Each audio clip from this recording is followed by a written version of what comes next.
بسم اللہ الرحمن الرحیم۔ السلام علیکم۔ آج کا ہمارا موضوع ہے حضرت لوط علیہ السلام۔ تو آئیے شروع کرتے ہیں۔ حضرت ابراہیم علیہ السلام کے زمانے ہی میں ایک دوسری بستی میں اللہ پاک نے حضرت لوط علیہ السلام کو اپنا پیغمبر بنا کر بھیجا۔ حضرت لوط علیہ السلام کی قوم کے لوگ بڑی بے شرمی کے کام کیا کرتے تھے، چوری، ڈاکہ زنی وغیرہ وغیرہ۔ حضرت لوط علیہ السلام نے بار بار سمجھایا کہ تم ایسے بے شرمی کے کام کیوں کرتے ہو جو تم سے پہلے دنیا میں کسی نے نہیں کیے۔ تم عورتوں کو چھوڑ کر لڑکوں سے بے شرمی کی بات کرتے ہو۔ ان کی قوم والوں کو اور کوئی جواب نہیں آیا تو کہنے لگے کہ لوط اور اس کے گھر والوں کو اپنے گاؤں سے نکال دو، یہ بہت پاک بنتے ہیں۔ حضرت لوط علیہ السلام نے پھر سمجھایا کہ دیکھو، جو کچھ میں کہتا ہوں تمہاری بھلائی کے لیے کہتا ہوں۔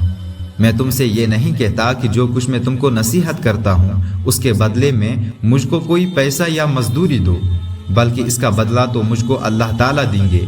حضرت لوط علیہ السلام کی نصیحت کا ان پر کوئی اثر نہ ہوا اور کہنے لگے کہ جس عذاب سے تو ہم کو ڈراتا ہے، اگر تو سچا ہے تو ایک دن اس عذاب کو ہم پر لے آ۔ پھر کیا ہوا؟ آخر اللہ کا غضب جوش میں آ گیا۔ اللہ نے فرشتوں کو خوبصورت لڑکوں کی شکل میں حضرت لوط علیہ السلام کے مکان پر بھیجا۔ حضرت لوط علیہ السلام نے جب لڑکوں کو دیکھا تو بہت غمگین ہوئے کہ یہ لڑکے میرے پاس مہمان آئے ہیں اور میری قوم کے لوگ ان کو پریشان کریں گے۔ کہنے لگے کہ آج کا دن میری مشکل کا دن ہے۔ حضرت لوط علیہ السلام کی قوم کے لوگوں نے خوبصورت لڑکوں کو ان کے گھر پر دیکھا تو دوڑتے ہوئے آئے، کیونکہ یہ لوگ پہلے ہی سے برے کام کرتے تھے۔ حضرت لوط علیہ السلام نے ان سے کہا کہ اے میری قوم، خدا سے ڈرو اور میرے مہمانوں کے بارے میں میری عزت خراب نہ کرو۔ تم میری لڑکیوں سے شادی کر لو، کیا تم میں کوئی بھی بلا مانس نہیں ہے؟ وہ بولے کہ تم کو معلوم ہے کہ تمہاری بیٹیوں کی ہم کو کوئی ضرورت نہیں ہے، جو کچھ ہم چاہتے ہیں وہ تم کو معلوم ہے۔ حضرت لوط علیہ السلام نے کہا کاش مجھ میں تمہارے مقابلے کی طاقت ہوتی یا میں کسی مضبوط قلعے میں ہوتا۔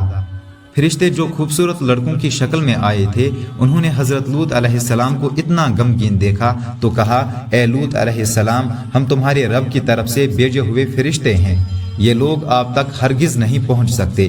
آپ رات کے اندھیرے میں اپنے گھر والوں کو لے کر اس بستی سے چل دیں اور کوئی شخص پیچھے مڑ کر نہ دیکھے، مگر اپنی بیوی کو چھوڑ دینا کیونکہ وہ کافرہ ہے، اور جو آفت اس بستی پر آنے والی ہے وہ اس پر بھی پڑے گی۔